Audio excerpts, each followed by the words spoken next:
InsyaAllah kita mula dengan Ummul Quran Al-Fatihah. A'udzubillahi syamil alim minasyaitanir rajim. Bismillahirrahmanirrahim. Alhamdulillahi rabbil alamin arrahmanir rahim maliki yaumiddin.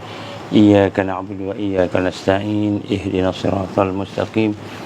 Siratal ladzina an'amta 'alaihim ghairil maghdubi 'alaihim waladdallin. A'udzubillahi syamil alim minasyaitanir rajim. Bismillahirrahmanirrahim. إن الحمد لله نحمده ونستعينه ونستهديه ونستغفره ونعوذ بالله من شرور أنفسنا ومن سيئات أعمالنا من يهده الله فلا مضل له ومن يضلل فلا هادي له أشهد أن لا إله إلا الله وحده لا شريك له وأشهد أن محمدا عبده ورسوله قال رب اشرح لي صدري ويسر لي أمري واحلل عقدة من لساني يفقهوا قولي Rabbi zidni ilman amma ba'. Assalamualaikum warahmatullahi wabarakatuh. Alhamdulillah, pertama-tama marilah sama-sama kita bersyukur kepada Allah Subhanahu Wa Taala. Dengan keizinan Allah kita diberikan kesempatan pada malam ini untuk sama-sama kita bersama-sama menghidupkan suasana-suasana memperingati antara satu sama lain, suasana-suasana untuk kita mempersiapkan diri kita, meningkatkan lagi kefahaman kita, kesedaran kita tentang Islam, tentang persiapan-persiapan di akhir zaman, tentang perkara-perkara bersangkut paut dengan kembali kita kepada Allah Subhanahu Wa Taala, insya-Allah. Sebagai permulaan, mari sama-sama kita bersama-sama bersyahadah, memperbaharui syahadah kita, tajdid syahadah kita semula. Kita punya kalimah syahadah tu sama-sama kita membacanya dan sama-sama kita mohon kepada Allah. Tiga perkara paling basic lah, paling asas. Yang pertama, kita minta Allah Subhanahu Wa Taala supaya membuang segala syirik, segala perkara yang dosa, mungkar yang akan menjadi sebab kepada kelemahan kita di akhir zaman ini, sebab untuk kita tewas, kemungkaran, maksiat dan sebagainya. Yang kedua, kita minta supaya Allah Subhanahu Wa Taala memberikan kepada kita kekuatan untuk hidup bersama Islam dan perjuangan Islam. Yang ketiga, kita nak minta kepada Allah Subhanahu Wa Taala supaya Allah memberikan kepada kita anugerah untuk mati dalam keadaan syahadah, bersama dengan kalimah syahadah, dan mati bersama-sama dengan kalimah syahid, syahid kepada Allah Subhanahu Wa Taala, insya-Allah. Baik. Bismillahirrahmanirrahim. Bismillahirrahmanirrahim. Bismillahirrahmanirrahim. Ashhadu an la ilaha illallah wa ashhadu anna Muhammadar Rasulullah. Ashhadu an la ilaha illallah wa ashhadu anna Muhammadar Rasulullah. Ashhadu an la ilaha illallah wa ashhadu anna Muhammadar Rasulullah.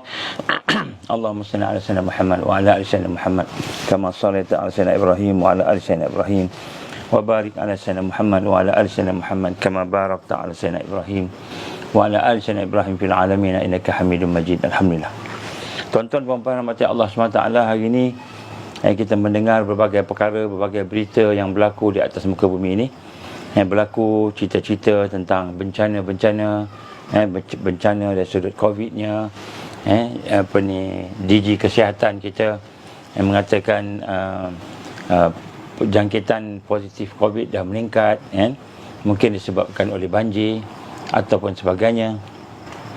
Dan kemudian kita mendengar pula bagaimana keadaan mangsa-mangsa banjir, saudara-saudara kita masih lagi dalam keadaan kesusahan, masih lagi sebahagian daripada mereka sedang struggle untuk mendapatkan bantuan dan perkhidmatan. Dan Alhamdulillah, kita bersyukurlah di sebalik kesusahan itu ada kawan-kawan kita, sahabat-sahabat kita, NGO-NGO yang ada membantu mereka, sama ada cara langsung atau cara tidak langsung. Walaupun banyak komen-komen kita dengar berkenaan dengan kerajaan, berkenaan dengan NADMA, berkenaan dengan bagaimana tidak berkesan, tidak efektifnya melaksanakan kita kata emergency ataupun kita kata keadaan-keadaan darurat yang berlaku sebab banjir, sebab bencana alam yang ada pada hari ini.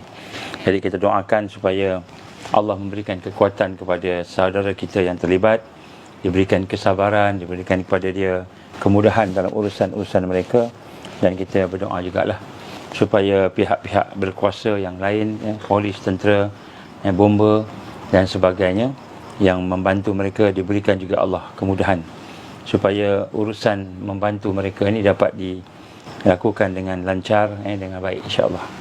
Tuan-tuan dan puan-puan Allah, kita masih lagi berbincang tentang bencana-bencana, dan antara perkara yang kita bincangkan pada malam ini ialah kita sambung sedikit tentang apa yang digambarkan sebagai Great Reset. Great Reset.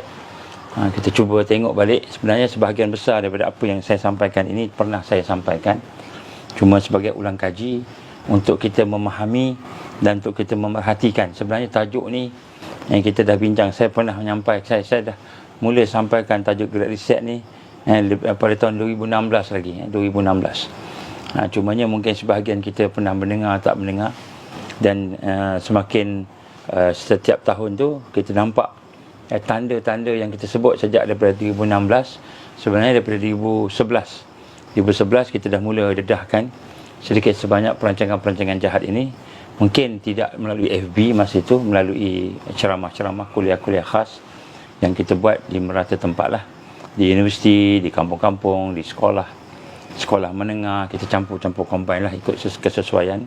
Sehinggalah pada tahun 2016 kita mula mengeluarkan kronologi-kronologi yang tertentu, dan Alhamdulillah sebahagian besar daripada kronologi-kronologi yang kita sebut pada 2016 itu berlaku pada hari ini. Yang maknanya perancangan-perancangan itu bukan lagi dia jadi sebagai teori, tetapi dia menjadi sesuatu yang nyata dalam kenyataan hidup.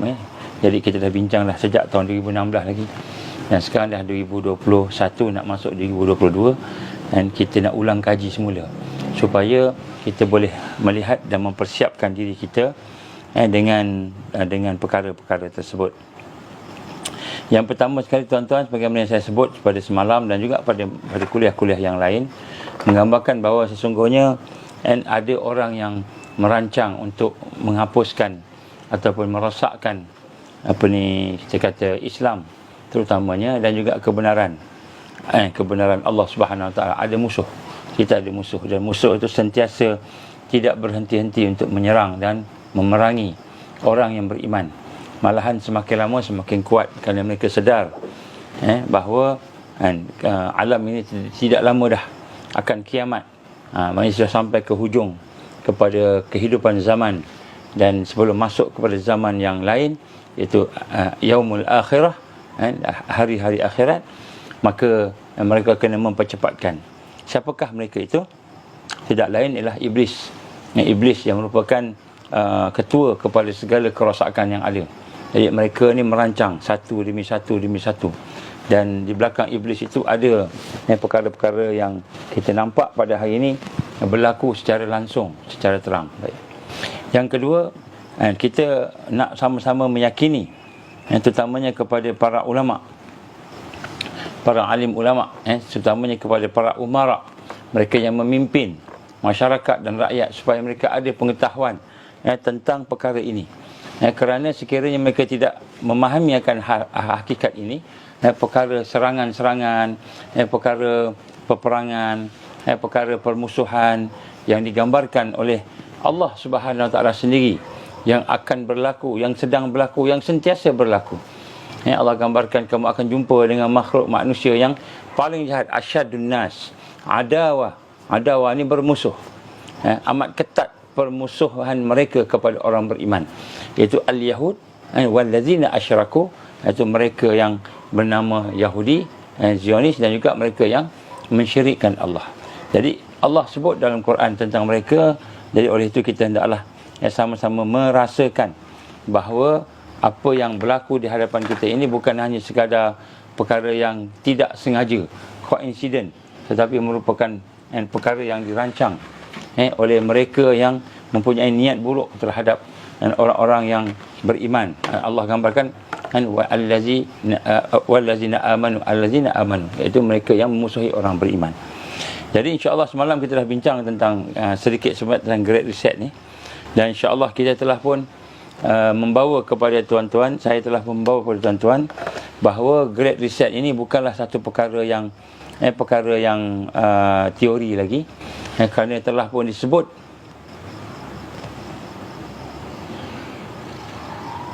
ada orang nak join grup, tak apa, nanti kemudian lah. Perkara ini telah pun disebut contohnya oleh Klaus Schwab, chairman ataupun founder kepada World Economic Forum, menyatakan bahawa dia mempunyai niat untuk buat Great Reset. Kemudian begitu juga daripada Kristalina Georgieva. Kristalina Georgieva ini yang merupakan Managing Director MD kepada IMF, International Monetary Fund, yang juga menyatakan bahawa akan mereka mahukan kepada Great Reset ini. Dia mengatakan satu opportunity, satu peluang apa yang berlaku ini. Begitu juga Antonio Guterres yang merupakan Secretary General, yang ketua lah, pengurusi lah kepada United Nations, juga menyatakan bahawa Great Reset adalah merupakan satu perkara yang diiktiraf, yang akan amat dialu-alukan, dan malahan akan menjadi satu yang membawa satu transisi yang baru kepada masa-masa akan datang. Tak cukup daripada pemimpin-pemimpin dunia, United Nations, WEF, IMF dan sebagainya. Betul juga dengan Club of Rome contohnya. Banyak lagi yang kita tak sempat nak sebut satu-satu. Kita ambil satu lagi, seorang yang terkenal disebut Prince Charles, ataupun Putera Charles, yang telah menyatakan secara langsung, secara terus terang menyatakan bahawa kita perlukan kepada satu perancangan military-like plan, perancangan yang bersifat ketenteraan. Jadi dia bukan hanya sebut tentang Great Reset, tetapi dia menyebut tentang nak lakukan tu kena ada dikata pemaksaan, ketenteraan. Jadi ini semua adalah merupakan bukti-bukti yang menyatakan, yang menunjukkan bahawa Great Reset ini bukan teori, tetapi suatu yang mereka plan, mereka rancang. Malahan ada dalam tulisan-tulisan mereka, yang mana kalau kita nak sebut satu-satu terlalu banyak lah dalam masa yang ringkas pada malam ini. Dan begitu juga kita lihat bagaimana baru-baru ni, semalam kalau tak silap saya, telah dilancarkan satu parti yang baru. Dia sebut Parti Bangsa Malaysia. Parti Bangsa Malaysia, PBM, bukan PBBM, PBM, Parti Bangsa Malaysia. Yang mana Parti Bangsa Malaysia ini mempunyai temanya yang besar, ditulis dalam pelancaran tu, dia sebut The Great Reset. The Great Reset 2030, 2030. Maknanya Great Reset ni mereka nak capai pada tahun 2030. Great Reset, reset semua sekali lah. Jadi ditulis terpampang di dalam pernyataan-pernyataannya yang terdiri daripada orang-orang muda. Parti yang digambarkan akan dipimpin oleh YB Zuraida dan mungkin juga Azmin ataupun mungkin seangkatannya.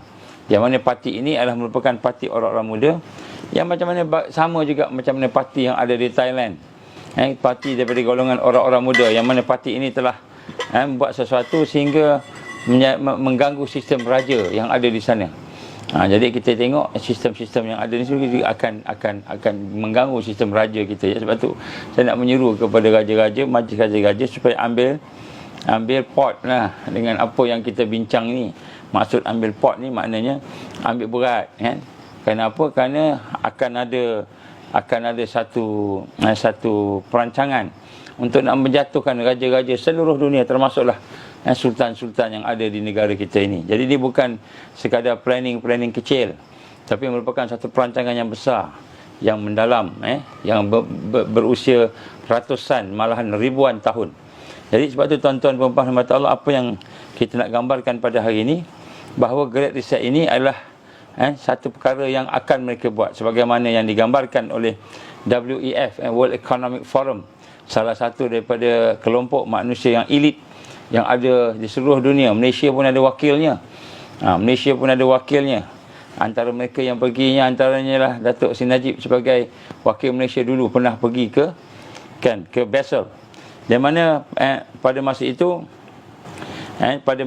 digambarkan oleh Klaus Schwab. Klaus Schwab ni ialah dia punya pengurusi dia, chairman ataupun founder dia, pengasas Dia kata apa? Now is the time for great reset. Now is the time for great reset. Dia umumkan pada tahun 2020. 2020. Jadi, dan kita telah juga membicarakan semalam berkenaan bagaimana ada 3 komponen yang besar, yang utama di dalam Great Reset, agenda Great Reset ini, iaitu yang pertama, to steer the market toward fairer outcomes. Dia ingin memimpin. Ini adalah merupakan top-down approach. To steer maknanya dia memimpin daripada atas ke bawah, iaitu untuk, dia kata, to steer the market, seolah-olahnya macam ekonomi lah, supaya ekonomi itu lebih fairer ni lebih adil, lebih adil. Tetapi adil apa? Adil outcome, bukan adil opportunity. Jadi dia kata outcome ni apa? Maknanya adil lah, matlamat-matlamat yang mereka nak matlamat macam mana. Ini sebenarnya yang tersirat, yang dalam ada pada perancangan mereka. Begitu juga komponen yang kedua, ensure that investment advance shared goals such as equity and sustainability. Mereka nak memastikan semua pelaburan ini bukan hanya sekadar duit, tapi semua aspek tenaganya, pemikirannya, segala expert yang ada pada mereka, semuanya ke arah untuk mendapat pencapaian goals. Dia punya objektif dia, maknanya dia nak pastikan perancangan itu secara tersusun. Dia bukan satu-satu, bukan setakat satu yang terpisah-pisah, tetapi secara tersusun, secara bersistematik. Ini adalah komponen dia. Jadi maknanya terlibat semua aspek. Aspek tentera terlibat, penguatkuasaan, aspek ekonomi terlibat, aspek pendidikan terlibat, aspek agama terlibat, semua. Aspek sosial terlibat. Jadi Great Reset dia akan melibatkan semua to ensure that investments and ensure advance investment and advance shared goals. Yang ketiga, to harness the innovation of the fourth industrial revolution. Yang ketiga ialah untuk to harness. Harness ni ialah, kalau kita bayangkan kuda, kita letak tali kat leher dia tu, kita letak dia punya tempat dia duduk tu, dan kemudian kita naik dia, kita tunggang kuda tadi. Jadi to harness ini maknanya dia nak control and conquer kepada apa? Innovation of the fourth industrial revolution. Jadi revolusi industri yang keempat ini dia nak jadikan sebagai alat untuk dia nak harness untuk dia kontrol. Jadi kita telah melihat bagaimana keadaan yang berlaku pada Great Reset ini. Dia akan menyentuh semua benda dan secara paksa. Maka kita melihat sekarang ini, Great Reset ini akan memberi kesan-kesan yang cukup luar biasa. Kita bayangkan kalau ini dirancang oleh iblis. Bismillah. Kalau dirancang oleh orang yang baik, yang soleh, insya-Allah bagus. Tapi ini dirancang oleh iblis. Dia nak ke arah totalitarian. Jadi apakah perkara yang akan dilibatkan antara yang kita gambarkan tadi? Antaranya yang akan melibatkan ialah sistem keuangan. Ini kita bincang semalam, saya cuba petik sikit. Sistem keuangan dan ekonomi, yang mana sistem keuangan dan ekonomi itu akan menjadikan penguasaan mereka ke atas sosial, kemasyarakatan, asas kehidupan, standard of living, makan, minum, pelajaran, pendidikan, kepimpinan, kedaulatan negara. Jadi semua tu, undang-undang, semua tu nak kontrol. Semua tu dia nak kontrol. Sehingga menyebabkan akhirnya dengan sistem ekonomi ni, dia nak kontrol tadi. Siapa yang nak kontrol ni? 0.0003% daripada global elite yang menguasai 60% wealth, kekayaan di dunia ini, sehingga akhirnya rakyat dunia ini miskin. Rakyat dunia ni total akan menjadi miskin, dan kemudian kuasa itu akan berpindah kepada global economy. Jadi ini secara umum. Saya akan sebut nanti pasal-pasal macam mana benda buat. Sebagaimana digambarkan oleh Henry Kissinger, you control food, you control the people. You control resources, you control the nation. Jadi kamu kontrol, kamu kuasai makanan, termasuklah makanan itu ialah keperluan, maksudnya keperluan asas manusia. Kamu control the people. You control the resources, kamu control the nation. Kamu control dia punya resourcesnya, ekonomi dia, kekuatan dia, maka kamu akan menguasai negara-negara itu. Yang kedua, antara perkara yang akan dilibatkan ialah huru-hara. Akan berlaku huru-hara dan kekacauan dalam dunia ini. Kita ingat kekacauan dalam dunia ni, kita ikut dia, kita makin okey. Kita ingat kita ikut WHO, kan? Apa yang dia cakap, kita makin sihat.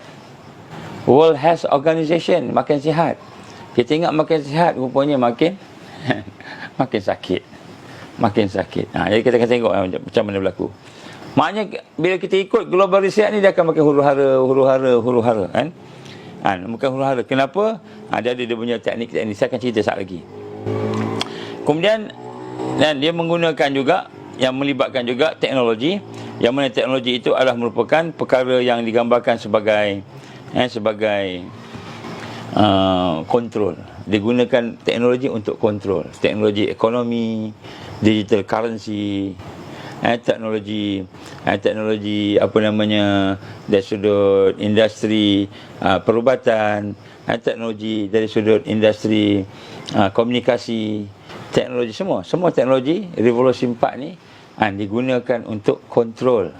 Kenapa? Kalau tak kontrol, nanti dia kata dunia ni dalam keadaan huru-hara. Ini secara teorinya apa yang disebut di dalam dia punya perkara tadi. Jadi oleh itu, kurang-kurangnya ada 5 ancaman yang akan berlaku sekiranya berlaku Great Reset ni. Dan apa dia? Yang pertama sekali, ancaman ialah berkenaan dengan ekonomi. Ekonomi akan dikuasai secara global. Yang kedua, ancaman dari sudut kedaulatan negara.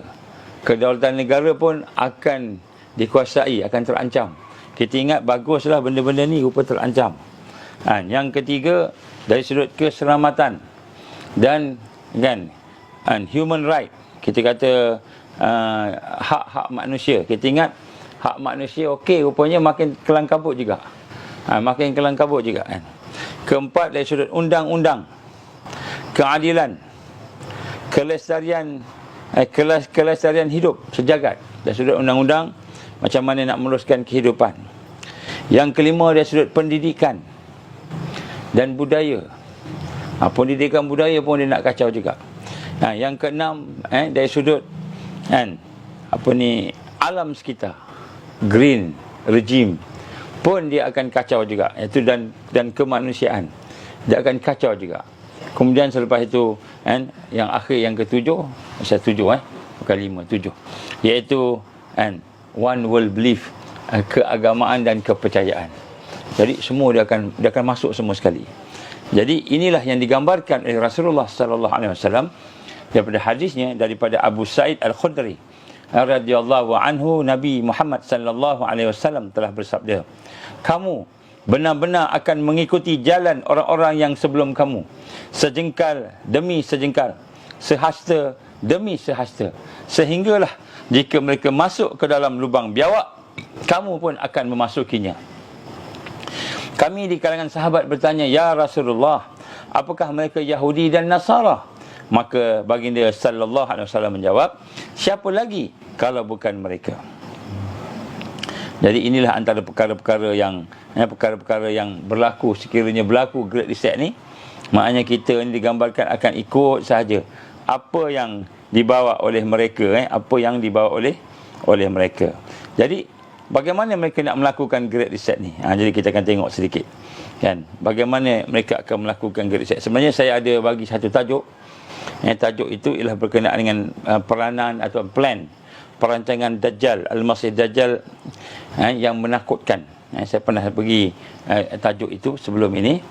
Dan daripada perancangan Dajjal itu, kita melihat bagaimana saya juga telah memberikan kepada tuan-tuan dan puan sebelum ini, dalam kuliah-kuliah sebelum ini, berkenaan dengan Agenda 21.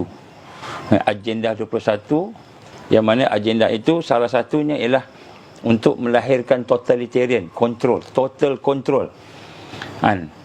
Total control antaranya juga termasuklah population control. Saya pernah sampaikan kepada tuan-tuan sekalian, dan bagaimana mereka melaksanakan agenda-agenda tersebut. Sebenarnya panjanglah kalau saya nak bagi nak cakap semula kan apa yang saya telah sampaikan ini, termasuklah juga bagaimana mereka ni sentiasa dalam keadaan memerangi kita. Tetapi saya ingin cuba rumuskan, cuba ringkaskan di sini sebagai satu peringatan kepada kita untuk kita sama-sama tengok apa yang mereka lakukan, apa yang mereka sedang lakukan. Yang pertama sekali, untuk melaksanakan Great Reset ini, yang pertama sekali mereka mesti menguasai emosi. Sebab kita tahu dalam Al-Quran Allah gambarkan perkara yang menyebabkan berubahnya seseorang itu daripada baik kepada buruk atau buruk kepada baik ialah hati, apa yang ada di dalam jiwa. Innallaha la yughayyiru ma biqaumin hatta yughayyiru ma bi anfusihim. Sesungguhnya Allah tidak akan mengubah sesuatu kaum itu daripada baik kepada buruk, ataupun ayat yang lain buruk kepada baik, sehinggalah mereka mengubah apa yang ada di dalam diri mereka. Maka di sinilah kita lihat bahawa apa yang berlaku pada hari ini, sebenarnya mereka nak menyentuh emosi kita. Apakah peluru yang mereka gunakan? Peluru yang mereka gunakan ada dua jenis peluru yang besar. Yang pertama untuk fasa pertama ni. Fasa pertama ni ialah pelurunya digunakan ialah dipanggil to create fear. To create fear. To create fear, menimbulkan ketakutan. Menimbulkan ketakutan. Sebab itulah di dalam mereka nak melaksanakan Great Reset ini, mereka nak ubah daripada satu keadaan yang ada di dunia ini kepada satu keadaan yang baru, iaitu Dajjal akan menguasai, Iblis akan menguasai sepenuhnya. Maka untuk mengubah sistem, maka kita kena buat threat dulu. Dia kena buat simulasikan ancaman. Dia kata sekarang ni kita hidup di dalam keadaan diancam. Kita sedang diancam. Contoh, kita kata kita duduk dalam sebuah rumah. Macam mana kita nak ubah rumah ni? Great Reset ni maknanya nak ubah semua sekali. Semua sekali nak ubah. Jadi macam mana nak ubah rumah ni? Jadi strategi yang digunakan oleh Iblis ini ialah dia menyatakan bahawa rumah ni tak selamat. Rumah ni tak selamat. Rumah ni ada anai-anai dah makan kayu-kayunya. Mungkin ada keadaan tanah runtuh. Maknanya ada aliran air di bawah tanah menyebabkan tanah akan menjadi mendak dan runtuh. Rumah nak runtuh. Jadi untuk nak menjadikan seseorang itu berpindah rumah, bismillah, ataupun untuk tukar rumah, tak duduk dah situ, atau bina rumah baru, mestilah ada threat. Jadi sistem yang kita hidup hari ni ada threat, ada ancaman. Maka dia kena buat ancaman. Dia kena create threat. Ancaman-ancaman itu. Kenapa dia create threat itu? Dia create threat itu dalam rangka untuk dia menimbulkan ketakutan kepada seseorang yang ada di rumah tersebut. Jadi sebab itu tuan-tuan, dia cara kaedah Iblis ni senang aja. Dia menimbulkan ketakutan. Ketakutan. Jadi dengan ketakutan tu kita pun bertindak berdasarkan emosi yang takut tadi. Sebab tu kalau ada orang tanya kat saya kan, boleh tak kita nak ikut orang yang bermimpi? Mimpi kan, ikut mimpi. Jadi mimpi ni kita kena tengok adanya daripada Allah, adanya daripada diri kita sendiri, adanya daripada syaitan. Apa beza dua tiga ni? Kan, mimpi daripada Allah dia akan melahirkan ketenangan. Mimpi yang diikat dengan Allah, ketenangan. Walaupun mimpinya tu mimpi yang menakutkan. Contohnya Allah tunjukkan kepada kita mimpi peperangan. Kan, mimpinya peperangan. Tapi dalam mimpi itu Allah menunjukkan kekuatan sehingga kita boleh menang. Jadi kita rasa tenang. Macam mana Nabi SAW mimpi tentang di malam sebelum perang Badar, mimpi tentang peperangan. Tapi dalam mimpi itu bukannya Allah bagi nampak orang Islam tak ramai, orang musyrikin ramai, tapi Allah memperlihatkan kekuatan yang ada sehingga akhirnya orang Islam akan menang. Jadi mimpi itu membawa ketenangan. Jadi mimpi daripada Allah ialah membawa ketenangan. Mimpi daripada kita macam mana pula?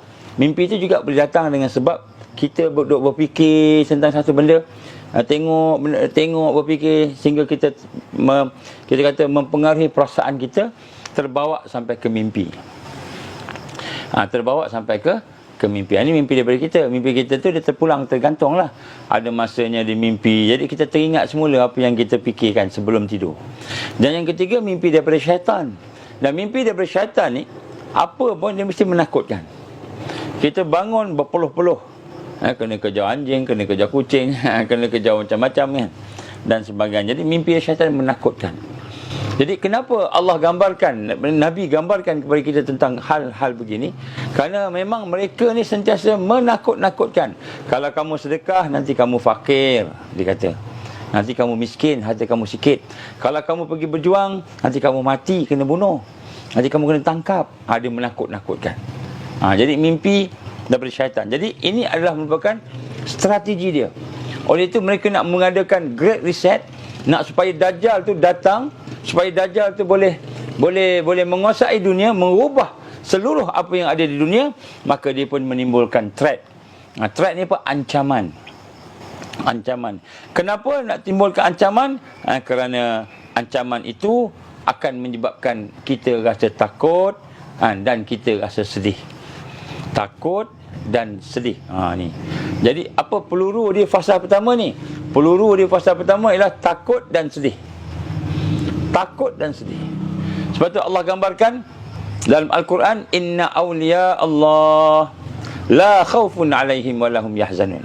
Sesungguhnya awliya Allah itu tidak ada ketakutan padanya dan tidak ada kesedihan pada dia.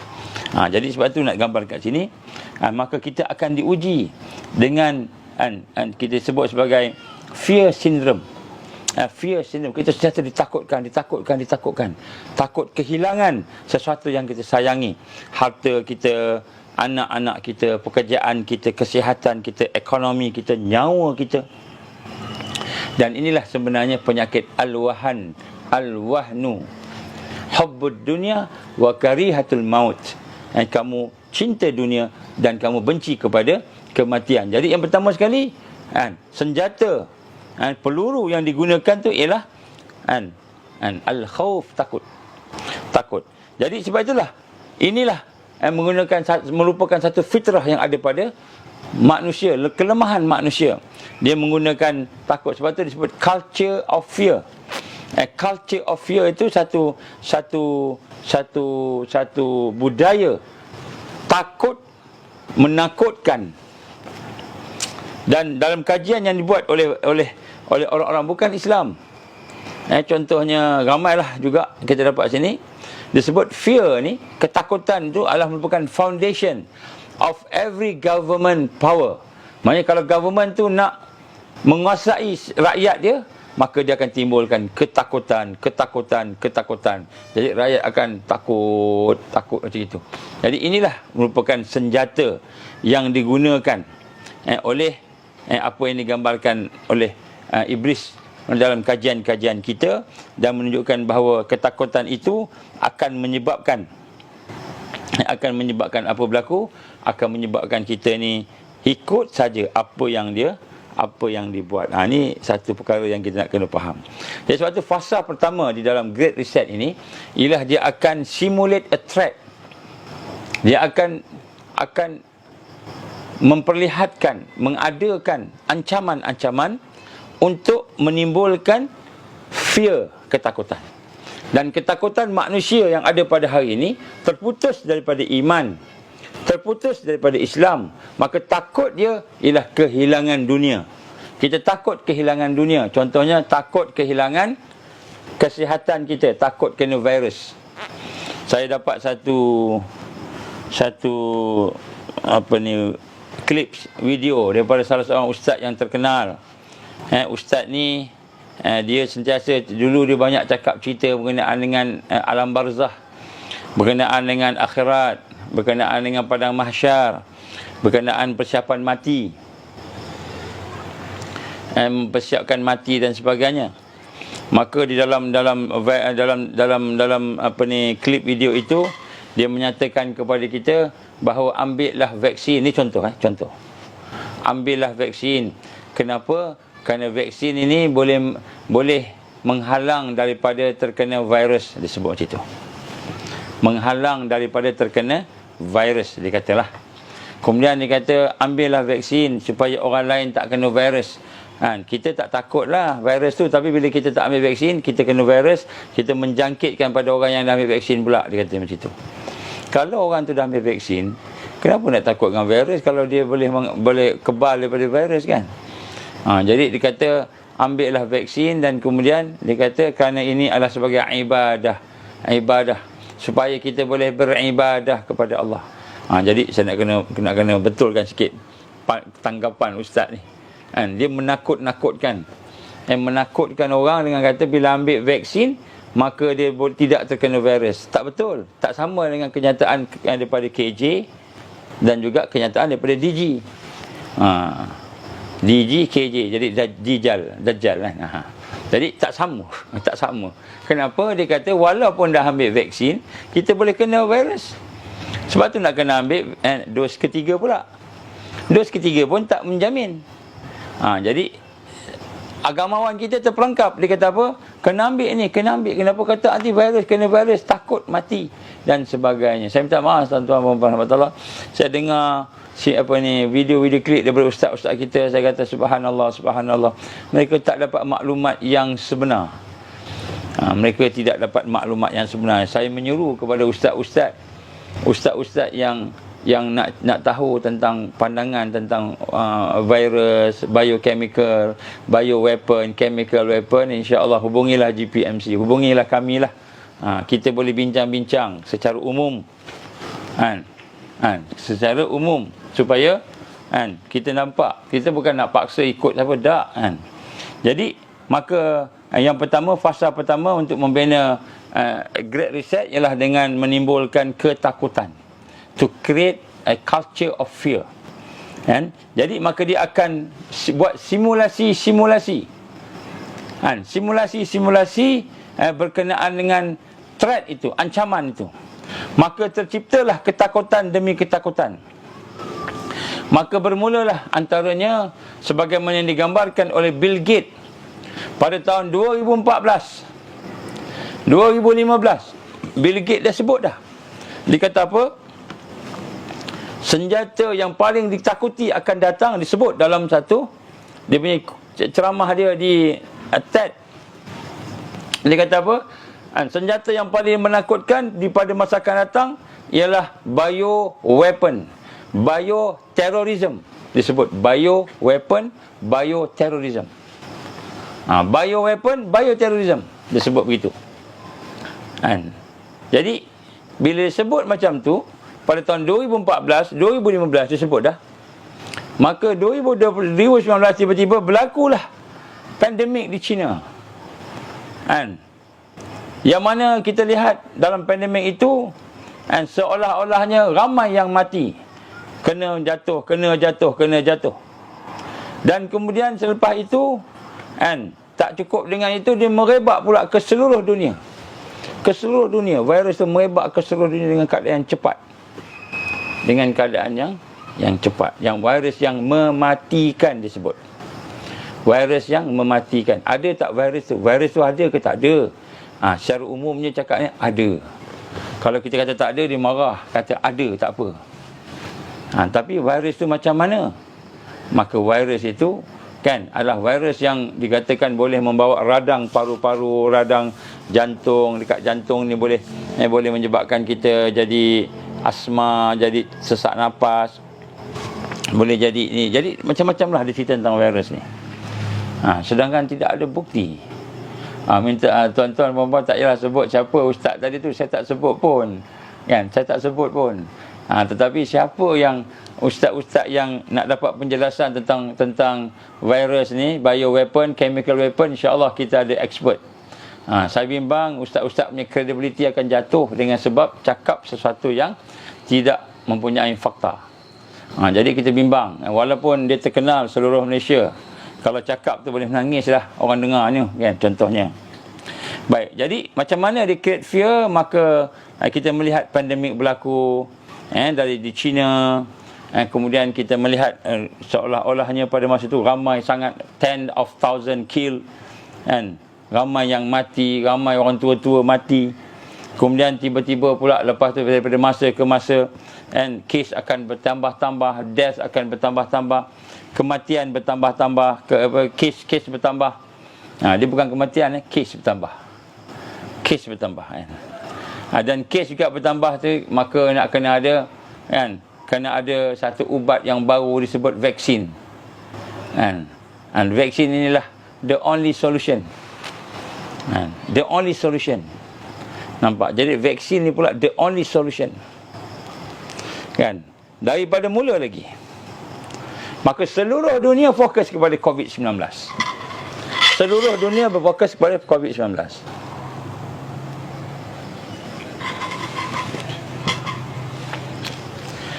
And then as the result, panik. Semua panik. Semua panik. Kenapa? Kata doktor, virus ni membunuh dan ubatnya hanyalah vaksin. Ubatnya hanyalah vaksin.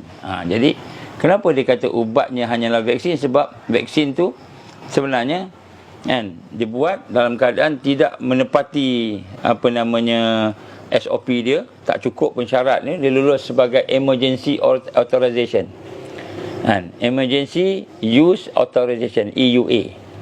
Jadi emergency use authorization ni dalam akta yang ada, yang bermula di Amerika, akta ni, bila dia kata kalau EUA ni, vaksin tu diluluskan atas dasar emergency use authorization, EUA, maka sekiranya vaksin itu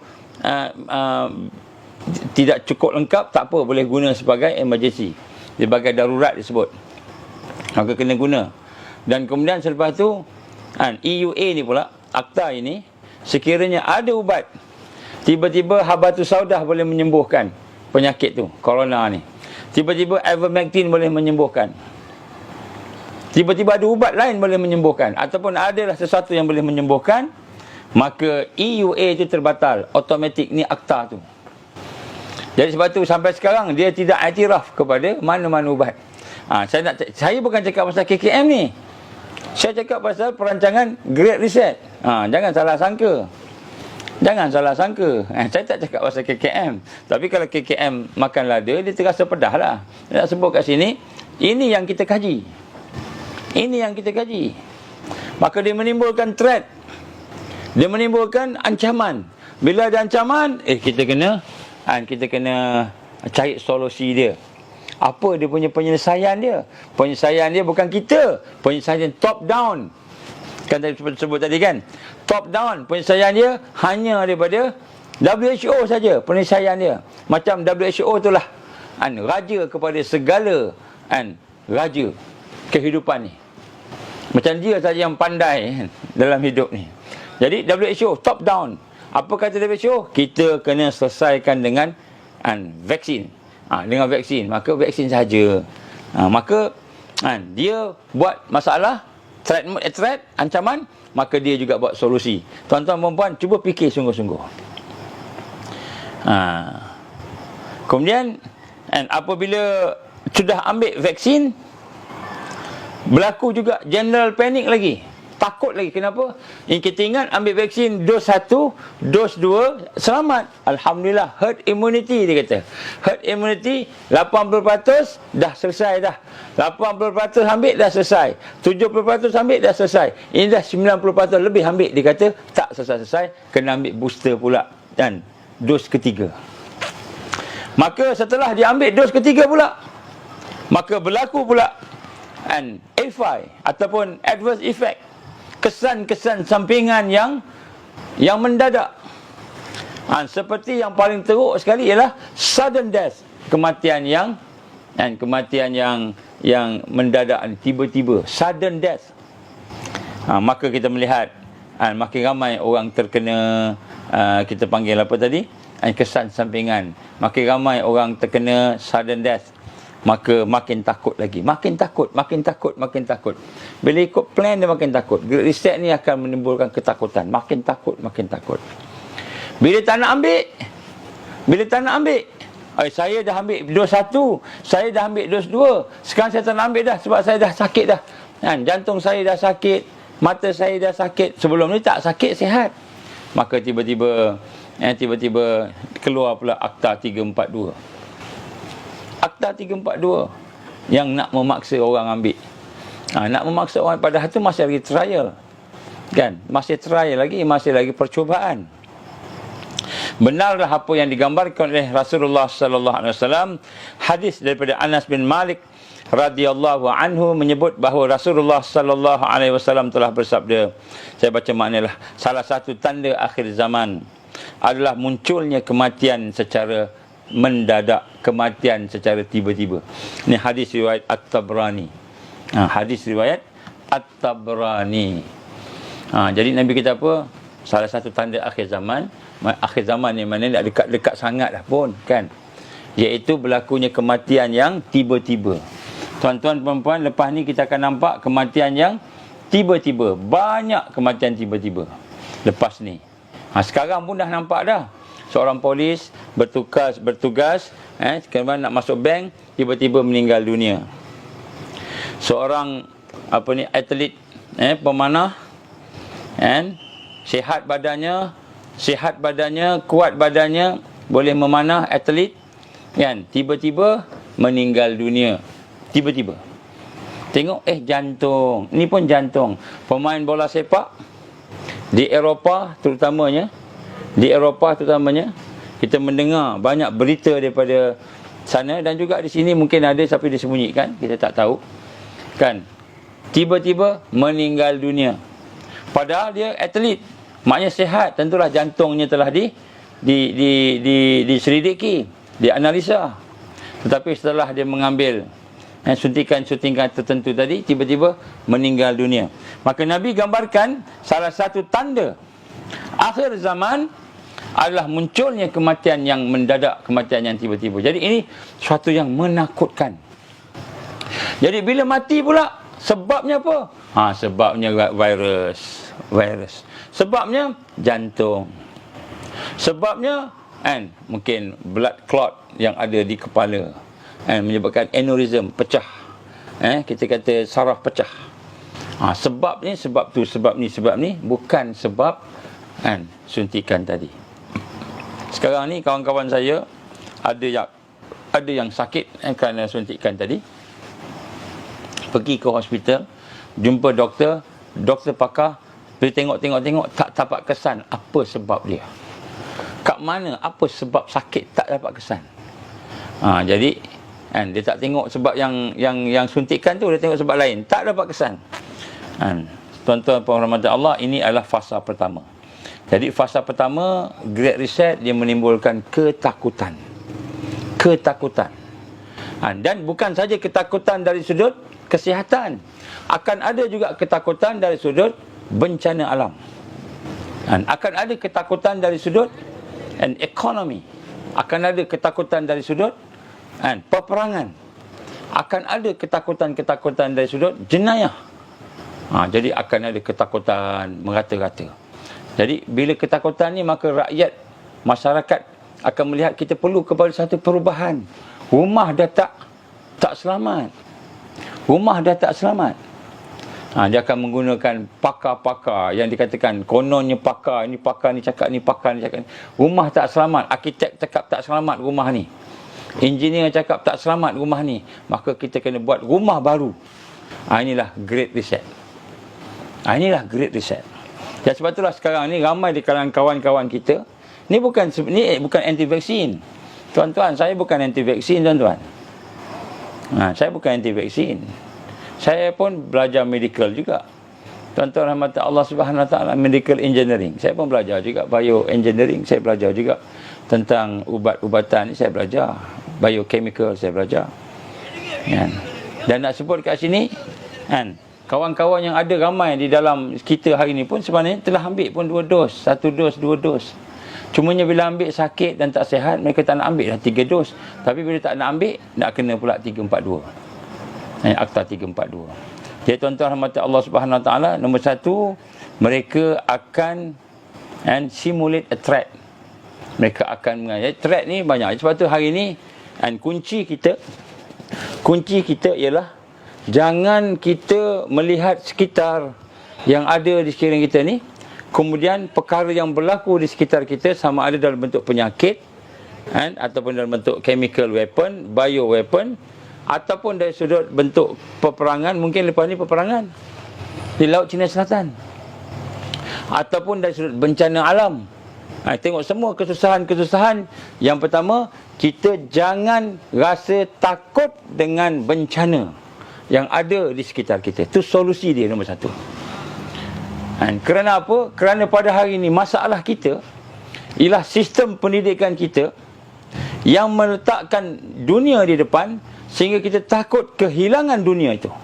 Kita bimbang kehilangan dunia. Lebih lagi daripada kita bimbang kehilangan iman. Lebih lagi kita bimbang kehilangan Islam. Jadi sebab tu kita kena kenal. Kita kena kenal dengan Allah Subhanahu Wa Taala. Sebab tu Allah Subhanahu Wa Taala menggambarkan kepada kita di dalam surah Al-Fatir, innama yakhshallah min ibadihil ulama, innallaha azizun ghafur. Innama yakhshallah, sesungguhnya, sebenar-benarnya orang yang bimbang, yang takut kepada Allah itu ialah daripada kalangan al-ulama. Ulama ni maknanya bukannya ustaz-ustaz, tak, orang yang ada ilmu, yang mengenal Allah. Dia ada ilmu. Pengajian Islam kat SPM dapat A, masuk UAA, pengajian Islam UAA dapat A, tapi tak kenal Allah, maka dia masih takut lagi kehilangan dunia, kehilangan pangkat. Dia ingat bila jadi menteri, menteri itulah yang bagi rezeki dia, orang yang itulah yang bagi rezekinya. Dia ingat bila dia jadi ahli Illuminati, ahli Freemason, berbangga, ada orang berbangga-bangga dengan dia sebagai ahli Freemason. Umur saya 33 tahun. Saya darjat saya pun 33. Ni 33 ni paling tinggi lah. Tuan-tuan, saya nak sebut kat sini.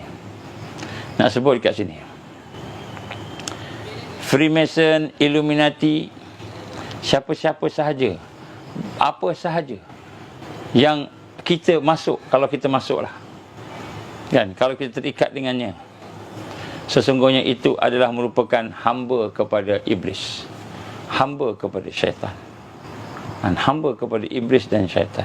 Janganlah kita berbangga-bangga. Anak-anak muda kita nak masuk ke sana ada di kalangan. Sebab tu tuan-tuan tengok kadang-kadang ada dekat highway, federal highway ke, dekat mana-mana highway lah jalan tiba-tiba ada satu kereta jalan berlawan arus.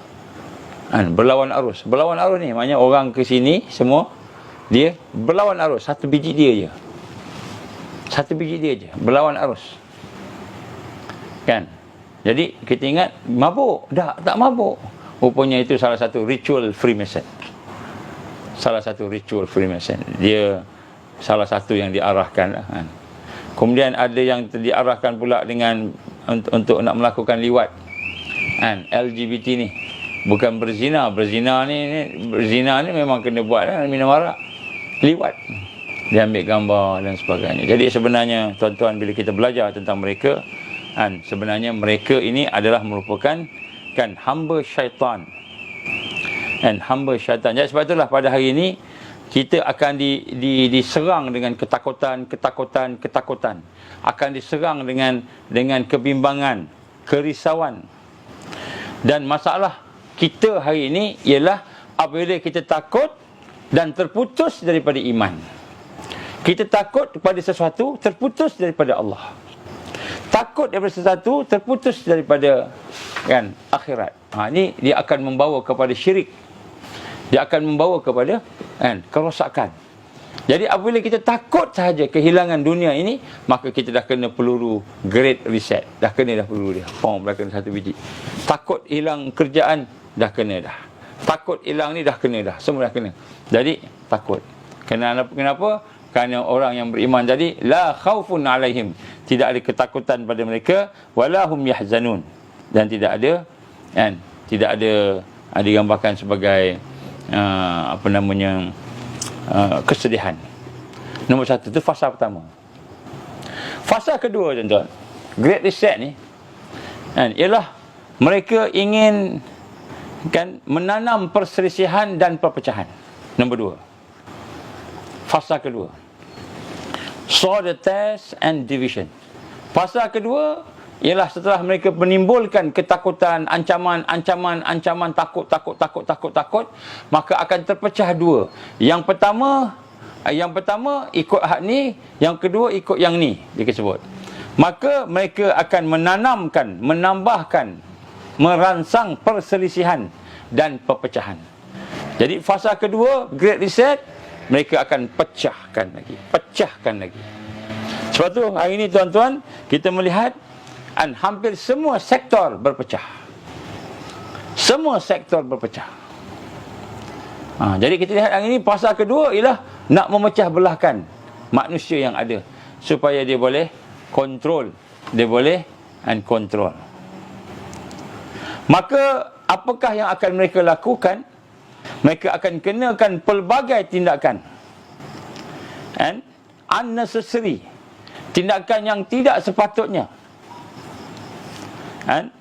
yang tidak perlu, tindakan yang memaksa tetapi yang tidak perlu. Mereka akan buat seperti Akta 342. Tak perlu pun.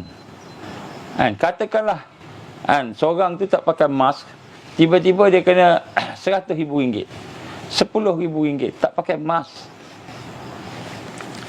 Tak pakai mask, kena RM10,000. Jadi dia akan buat impose multiple unnecessary.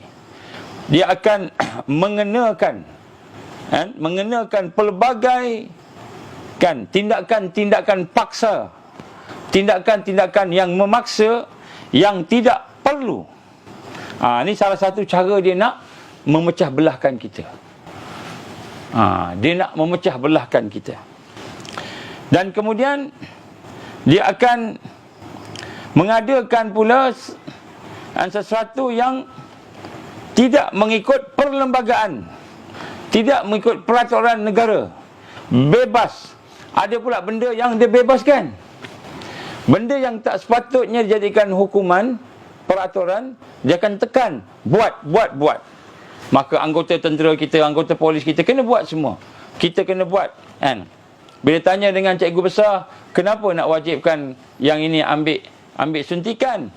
Adakah ini wajib? Dia kata, ini tak wajib. Tak ambil tak apa, tak kena buang kerja lagi. Tapi kamu tak boleh mengajar. Kamu kena duduk kat tandas. Kamu kena duduk kat dalam store. Pejabat kamu duduk dalam tandas. Tak boleh jumpa anak murid. Kamu kena duduk di motor je. Duduk di motor, tempat motor tu, itu pejabat dia. Tapi tak payah ambil suntikan, tak apa, sebab tak wajib. Tapi kamu tak nak ambil, kamu tak boleh mengajar. Ini guru-guru kena. Pejabat masuk dalam tandas. Tandas. Ada timbulkan, diimpose multiple unnecessary. Peraturan-peraturan, tindakan-tindakan yang dipaksa, yang sebenarnya tidak perlu. Bila ditanya dia, kenapa guru ni diasingkan daripada guru yang lain? Kenapa ada diskriminasi kat sini? Kerana dia tak ambil suntikan. Kenapa dia tak ambil suntikan? Adakah suntikan itu suatu yang wajib? Tak wajib, tapi kena ambil. Kalau tak wajib, kenapa dipaksa ambil kalau tak wajib? Nak masuk masjid kena ada 2 dos. Kenapa? Sebab kalau tak ambil nanti kena jangkitan virus. Baik, kalau orang tu dah ambil, boleh tak kena jangkitan virus? Boleh juga. Tapi macam mana? Apa beza antara ambil tak ambil? Jadi pelik, benda-benda yang pelik Jadi dia akan impose multiple unnecessary. Dan kemudian liberticidal dipanggil. Liberticidal ni maknanya dia akan membuat suatu yang lain pula dibebaskan. Tetapi bebas yang membawa kepada perpecahan. Dia bebas membawa kepada perpecahan. Contohnya, Nak semayang kena jarak 1 meter, 2 meter. Duduk dalam kereta bang tak apa, sebelah-sebelah. Kan? Bebas. Dalam kereta bang tak apa pula. Bebas. Kan? Kalau dalam tempat lain, kan, apa namanya, tak apa pula rapat-rapat. Dekat sini tak boleh. Dia liberticidal. Maknanya kebebasan yang membawa kepada perpecahan. Ini adalah dia nak membina, menanamkan pergaduhan, perselisihan, division di antara manusia. Sehingga mereka akan melakukan perkara yang tidak mengikut undang-undang, tidak berperlembagaan. Kita tanya, apakah ini ikut perlembagaan, ikut akta? Oh, rupanya tak ada. Parlimen tak luluskan pun. Tapi dah jadi macam peraturan, mengalahkan jenayah. Jadi tidak ikut perlembagaan. Ini semua nak memecah belahkan umat. Kenapa? Kerana setengah orang dipegang dengan perlembagaan, setengah orang dia tak pegang. Dia main ikut aja, takut kan. Kemudian untuk membina perpecahan juga, antaranya dia akan paralyze, dia akan melumpuhkan perniagaan dan ekonomi. Dia akan melumpuhkan perniagaan dan ekonomi. Jadi rupa-rupanya bila dia menghalang ekonomi berkembang, itu adalah salah satu daripada cara-cara mereka untuk mencipta division, mencipta perpecahan. Kenapa? Apabila kita tak boleh ada perniagaan, kita tak boleh makan, tak ada duit nak makan, nak minum sebagainya, apa jadi? Tentulah rakyat akan memberontak. Rakyat akan bangkit. Tak boleh. Kan contohnya. Jadi sebenarnya boleh. Kan boleh. Tapi dibuat peraturan-peraturan. Iaitu tujuan melumpuhkan trade dan ekonomi. Melumpuhkan trade dan ekonomi. Ini semua perancangan-perancangan mereka. Halus. Nampak macam ini untuk jaga kesihatan kita. Ini nasihat pakar. Pakar mana yang saya tanya? Pakar mana? Jadi nak tanya. Kemudian dia akan memastikan kan majoriti orang mengikut peraturan yang dibuat tadi, yang tidak ikut perlembagaan, yang unconstitutional, tidak ikut perlembagaan, yang tidak ikut yang tidak sepatutnya dibuat, peraturan yang melampau. Dia akan buat tadi sehingga dia akan melihat ramai orang yang akan submit, majoriti akan submit, ikut, kan, dan kemudian akan berlakulah resistance, akan berlakulah penentangan daripada minoriti. So minoriti tak nak ikut, yang boleh berfikir tak nak ikut, kan, yang boleh berfikir tak nak ikut. Saya tanya dengan seorang doktor pakar, kata kan, ada tak kajian yang menunjukkan bahawa pakai mask tu boleh menyebabkan kita tak kena virus? Dia kata tak ada. Tak ada. Habis kenapa kita pakai? Tak tahu. Dia pun tak tahu. Jadi ini bukan saya nak cakap apa ni. Nak cakap pakar-pakar kita ni. Sebab tu kalau ada ni, kita bolehlah adakan satu bentuk perbincangan, kan. Perbincangan. Yang disebut kat sini, mereka akan melihat majoriti akan ikut peraturan yang gila tu, tak betul tu. Dan mereka akan melihat sebahagian daripada yang minoriti itu akan rebel. Ini berpecah, akan pecah. Jadi sebab tu dia gunakan ijma'. Dia kata ni ijma' ulama'. Ijma' ni kata majoriti cakap baik. Majoriti cakap baik. Apa maksud Ahlus Sunnah wal Jamaah? Ataupun apa maksud mereka yang berada bersama dengan kebenaran?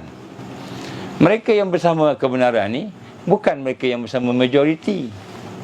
Kalau mereka bersama majoriti, mereka yang bersama kebenaran, maka sudah tentulah Rasulullah sallallahu alaihi wasallam itu tak betul. Sebab Nabi masa mula-mula dia mengajak tu, dia tidak ada benar, tidak ada majoriti pun. Minoriti je. Sahabat-sahabat Nabi minoriti. Jadi kita tak boleh ikut ijma' yang berdasarkan arus. Kita kena ikut ijma' yang berasaskan kepada takwa. Ijma' yang berasaskan kepada wara' dalam memberi hukum. Tak boleh kita macam itu. Ni ramai marah ni kalau saya cakap macam ni. Tapi nak sebut ni kita kena hati-hati. Saya cakap ni supaya kita berfikir semula. Berfikir semula. Contoh, antara perpecahan yang akan dibuat oleh mereka ialah berkenaan dengan agama. Alhamdulillah baru-baru ni ada pertemuan dengan Jabatan Agama Islam Johor, berbincang-bincang dalam satu muzakarah. Alhamdulillah. Dalam muzakarah tu Qadi Besar telah bercakap, menyampaikan beberapa perkara, menerangkan, menjelaskan tentang hukum-hukum dan sebagainya. Kita kena ikutlah ulil amri dan sebagainya. Alhamdulillah. Jadi saya cuma nak sentuh kat sini bagaimana salah satu perkara yang telah diisytiharkan sesat ialah milah Abraham. Milah, satu pahaman selain daripada Syiah dan sebagainya, ada nama milah Abraham. Milah Abraham. Jadi saya nak sebut dekat sini, dalam milah Abraham ini, salah satu kesesatan yang ada ialah mereka akan menggabungkan Kristian, Yahudi, agama Kristian dengan agama Islam. Milah Abraham. Jadi milah Abraham ni adalah agama one world religion, yang sedang mereka promosikan sekarang. Maka tahun 2022 akan berlaku apa yang digambarkan sebagai pembinaan ibu pejabat milah Abraham. Milah Abraham ni. Jadi bila dah bina hak tu, maka mereka akan kata inilah merupakan suatu yang terbaik dan inilah merupakan suatu yang ijma'. Lepas tu dia akan jadi ijma'. Kan? Kenapa? Ini kerajaan-kerajaan semua dah terima.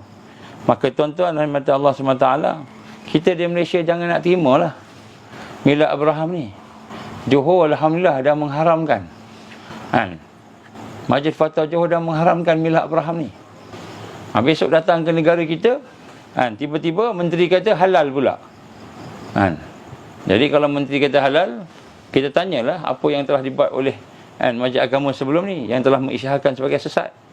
Baik, dia akan menimbulkan perpecahan. Jadi perpecahan, jadi kebenaran tu bukan pada ijma' ramai-ramai semua sekali ikut arus. Yang ikut arus lah. Kalau tak ikut arus, ijma' yang takwa dan wara' yang menjaga kaedah-kaedahnya, alhamdulillah, okey. Tapi ijma' yang ikut arus, majoriti yang ikut arus lah. Ijma' ni majoriti yang ikut arus. Yang ikut arus. Jadi bila ikut arus, kita akan berpecah. Sebab tu mereka akan melihat, observe. Mereka akan observe, mereka akan memandang, nak jatuh pula dah. Mereka akan memandang apa dia? Majoriti yang ikut, dan kemudian mereka akan melihat ada sebahagian kecil minoriti yang rebel, maka di sinilah mereka akan pecahkan. Kemudian mereka akan stigmakan. Mereka akan katakan yang ini adalah pemberontak, yang ini adalah orang yang taat kepada negara. Mereka akan memberi istilah. Dia akan stigmakan. Ini anti-vaksin. Yang cakap macam ini semua anti-vaksin. Yang ini semua pro-vaksin. Dia akan bagi istilah. Yang ini pengganas. Yang ini tidak pengganas. Daripada asal yang peraturan yang tak betul tadi. Peraturan yang tak betul tadi, dia akan buat stigma. Dia akan labelkan, akan brandkan. Orang ni pemberontak, orang ni adalah pengikut setia. Orang ni pengkhianat negara. Jadi yang dikatakan pengkhianat negara, pemberontak tu, itulah yang baik. Kan? Jadi dia akan wujudkan perpecahan. Kemudian dia akan mula censoring, dia akan mula menghalang descendant of leaders, orang-orang yang menentang kepimpinan mereka.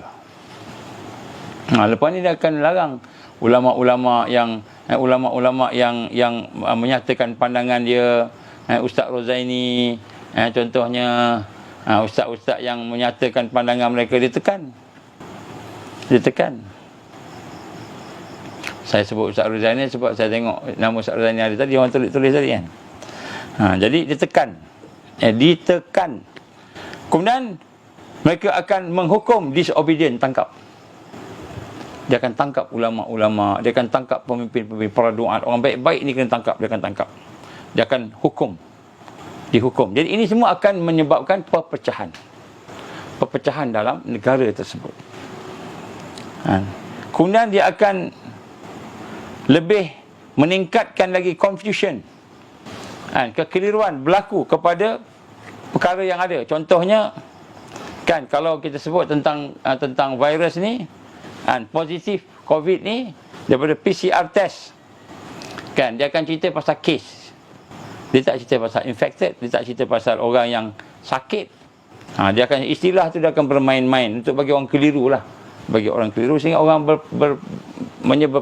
berbeza pandangan. Kemudian dia juga akan disqualified. Dia akan membatalkan segala effective treatment, segala perkara-perkara yang boleh merawat dengan baik. Dia kata tak boleh guna habatus sauda, tak boleh guna ni, tak boleh guna ni, tak boleh, semua tak boleh berlaku. Kan? Maka satu saja hope tadi, iaitu melalui vaksin. Sehingga akhirnya semua orang akan menjadi panik. Jadi di sinilah kita lihat fasa kedua Great Reset, dia akan menimbulkan chaotic, huru-hara, dia akan menimbulkan perpecahan dengan peraturan-peraturan yang tidak mengikut perlembagaan, tak ikut perlembagaan. Dia akan impose perkara-perkara yang tidak sepatutnya. Dia sengaja buat ni. Dia bukan tak sengaja buat. Dalam kata bang, tak apa duduk sebelah-sebelah, kan. Dalam masjid kena duduk jauh-jauh, padahal keputusan sama, kan. Dalam majlis ni boleh, dalam majlis tu tak boleh, kan. Jadi dia sengaja buat supaya berlaku perpecahan, pergaduhan, kemudian label-melabel dan sebagainya. Fasa kedua ialah untuk dia memecah belahkan lagi, kan, memecah belahkan orang yang ada ni. Fasa ketiga dalam Great Reset, dia akan menyemarakkan pengkhianatan. Dia akan menyemarakkan pengkhianatan dan memberikan penyelesaian pada masalah yang membawa kepada fatal, maut, membawa kepada kematian. Jadi dia akan menyemarakkan pengkhianatan. Maknanya orang yang mengkhianat ini akan lebih dibagi pangkat lagi, dibagi lagi jawatan lagi. Memang pengkhianat negara diangkat menjadi pemimpin. Ini fasa ketiga. Bila mereka dah mula berpecah tadi, maka fasa ketiga tu pengkhianat akan diberikan kedudukan yang tinggi dalam negara sebagai pemimpin, dan kemudian pengkhianat tersebut akan memberikan penyelesaian pada masalah yang ada tu, penyelesaian yang membawa kepada lebih buruk lagi. Antaranya kita nak sebut kat sini, di dalam menyelesaikan masalah apa yang kita kata tadi, masalah COVID tadi contohnya, kan, mereka menawarkan vaksin percuma. Ni saya dah sebut lama, ini saya ulang balik. Ini sebut lama ni, dulu ni, sebelum 2019 lagi kita dah sebut dah, kan. Vaksin percuma dia akan bagi, ubat percuma lah. Kemudian dia akan menjanjikan protection, menjanjikan akan ada keselamatan. Kemudian dia akan kata kita akan kembali kepada asal, normal, kembali kepada asal. Rupanya asal tu new normal, Kemudian dia akan kata kita ni nak kena capai herd immunity sebagai sasaran kita. Tiba-tiba bila dah sampai kepada herd immunity, dia kata bukan pula herd immunity, kita nak pastikan semua full vaksin. Sebab orang dah terima vaksin, maka semua full, dia kata gitu. Bukan lagi herd immunity. Dulu yang cerita pasal herd immunity, dia senyap dah, Kemudian apabila berlaku side effect, side effect, maka side effect itu akan dikatakan bukan side effect, tetapi adalah daripada sakit yang asal ada pada mereka. Jantung, ni masalah jantung ni, Ini masalah jantung, bukan injection. Dan kemudian apabila sampai satu ketika akan ada varian yang baru, natural mutation daripada virus, dia akan sebut ada kena ambil lagi vaksin lagi. Kemudian apabila ada tentangan daripada profesional health, doktor-doktor pakar kita, maka mereka dihukum. Dihukum, tak boleh dah nak mengamalkan illegal exercise of care and healing. Illegal exercise dia kata. Nak buat bekam darah, tak boleh dah bekam darah, contoh. Nak besok tak lama lagi ada satu akta pula yang akan diimplement. Akta tak boleh dah baca ayat kursi, tak boleh dah baca ruqyah, tak boleh dah. Nak kena buat sekian. Menyebabkan berlakulah kekeliruan yang bertambah-tambah dan penganiayaan yang bertambah-tambah. Dan ini akan menyebabkan ramai di kalangan mereka yang rebel menentang tadi rasa apa? Rasa dah tak payahlah buat apa-apa, diam je lah macam itu. Tak payah lawan lah. Jadi fasa ketiga, dia akan buat sesuatu sehingga menyebabkan orang minoriti yang melawan tadi akhirnya give up, putus asa. Putus asa, tak mau dah buat benda tu. Ini fasa ketiga. Tapi dia dah pecah-pecahkan dah. Pecah-pecahkan ni sehingga kan kita kata ramai di kalangan orang-orang tu bergaduh sampai peringkat dikata sesat. Sekarang ni dikata anti vaksin, lepas ni sesat pula. Ni ustaz ni sesat ni. Ustaz ni cerita pasal konspirasi, sesat. Ustaz ni cerita pasal Dajjal, sesat. Tak ada Dajjal. Mana ada Dajjal, dia kata. Tak ada Dajjal. Dajjal ni sebenarnya tak ada. Yang ada hanyalah sesat-sesat, dia kata. Maka orang ni pun disesatkan, kemudian dihukum, ditangkap sehingga akhirnya dia jatuh. Ini saya sebut perancangan mereka. Ini sejak daripada 2016 lagi kita dah sebut benda ni. Bukan saya baru cakap ni. Jadi sebelum benda ni saya nak sebut, saya ulang balik apa yang saya sebut dulu. Baik. Fasa ketiga. Fasa ketiga, kita mendapati pengkhianat akan bermaharjalela, dan solusi yang dibuat oleh pengkhianat tadi akan pengkhianat negara akan menjadi sesuatu yang memecahkan, menjadi maut, membawa kematian demi kematian. Jadi kematian apa dipanggil? Kematian Allahumma salli ala Muhammad. Tiba-tiba, secara mendadak, sudden death. Itu fasa ketiga. Dan fasa keempat, mereka akan memaksa bila kumpulan-kumpulan penentang ini telah mula senyap, diam, nak duduk kampung, nak duduk hutan, dia tak mau dah, tak boleh buat apa dah, maka fasa keempat dia akan membentuk sistem diskriminasi appetite. Dan dia akan mewajibkan vaccinated passport. Dia akan wajibkan. Jadi MySejahtera akan jadi wajib, bukan lagi sunat. Macam sekarang sunat lagi. Kalau buat dapat pahala, tak buat dapat pahala, macam itu kan. Sunatlah dekat pada kerajaan ni kan. Tapi dia akan jadi wajib. Voluntary plan untuk sementara sahaja. Dia akan impose sehingga kita semua akan ada vaccinated passport ataupun QR code ataupun ID. Akan ada ID masing-masing. Kenapa? Pada masa itu dah apa? Pada masa itu dah mereka dah kuasai kepimpinan tadi. Maka mereka akan mengambil membuang hak-hak untuk bekerja. Orang yang tak ikut peraturan dia, maka dia akan ambil hak untuk bekerja. Tak boleh bekerja dah. Ambil hak untuk study, belajar. Tak boleh belajar dah. Kalau tak ambil ubat ni, maka tak boleh belajar, tak boleh bekerja. Tidak mendapat servis yang basic, servis yang asas, tak dapat kepada mereka yang tak ada QR code tadi, tak ada pasport tadi, vaksin tadi. Maka mereka akan lepas itu akan mengenakan pula bayaran untuk test. Sebelum ni test free je, kena bayar dah pula. Jadi dia akan ada dipanggil digital control. Ini ialah penguasaan digital peringkat pertama. Peringkat pertama, appetite system. Dia akan ada diskriminasi. Jadi sekarang ni kita di peringkat diskriminasi lah ni. Ni semua ke arah Great Reset. Kita semua ke arah Great Reset.